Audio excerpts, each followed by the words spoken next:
Food day part 1 ഞാൻ upload ചെയ്തിട്ടുണ്ട്. അപ്പോൾ അത് കണ്ടിട്ട് വരുന്നവർക്ക് ഈ പാർട്ട് 2 ഒരു ഫ്ലോ കിട്ടത്തുള്ളൂ. അപ്പം വേഗം പോയി അത് കണ്ടിട്ട് വരും.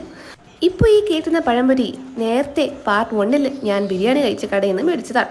പഴംപൊരി കഴിച്ചിട്ട് കുറച്ച് നേരം മയങ്ങി കണ്ണു തുറന്നപ്പോൾ രാത്രി ആയിട്ടുണ്ടായിരുന്നു. അപ്പോൾ പൈനാപ്പിൾ എന്നെ നോക്കി ബാബാ എന്ന് വിളിക്കുന്നു. ഈ എക്സ്പ്രഷൻ കണ്ടാൽ നിങ്ങൾക്ക് മനസ്സിലാവുമല്ലോ പൈനാപ്പിൾ ചീത്തായിട്ടുണ്ടായിരുന്നു. ഇങ്ങനെ ചീത്താവാണ്ടിരിക്കും. ഇപ്പോൾ തൃശ്ശൂർ കഴിഞ്ഞു, ഉച്ചയ്ക്ക് കോഴിക്കോട് നിന്ന് മേടിച്ച പൈനാപ്പിൾ ആണല്ലോ. പൈനാപ്പിൾ ചീത്തായിപ്പോയെന്ന് സത്യം അറിഞ്ഞിട്ടും കടിവിടാൻ യാതൊരു ഉദ്ദേശവും ഉണ്ടായിരുന്നില്ല. ഇനി കടിച്ചാൽ പൈനാപ്പിൾ പണി തരും. അതുകൊണ്ട് പാവം പൈനാപ്പിൾ ഞാൻ അങ്ങ് വിട്ടുകൊടുത്തു. പൈനാപ്പിൾ കഴിച്ചതിൻ്റെ വൈക്ലഭ്യം മാറാനായിട്ട് ഒന്ന് തപ്പിയപ്പോൾ ദോ ഇരിക്കുന്നു കൊച്ചുകള്ളൻ മാങ്ങ. വെറുതെ വിടോ, അതും കഴിച്ചു.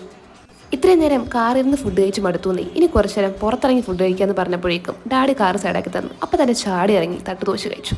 ദോശ കഴിച്ച് തീരാറായപ്പോൾ അവിടുത്തെ ചേച്ചി എനിക്ക് ചൂട് ഓംലേറ്റ് കൊണ്ടുവന്നു. അങ്ങനെ അതും കഴിച്ചു. ഞാനങ്ങനെ വയറ് നിറച്ച് അവിടെ നിന്ന് ഇറങ്ങി.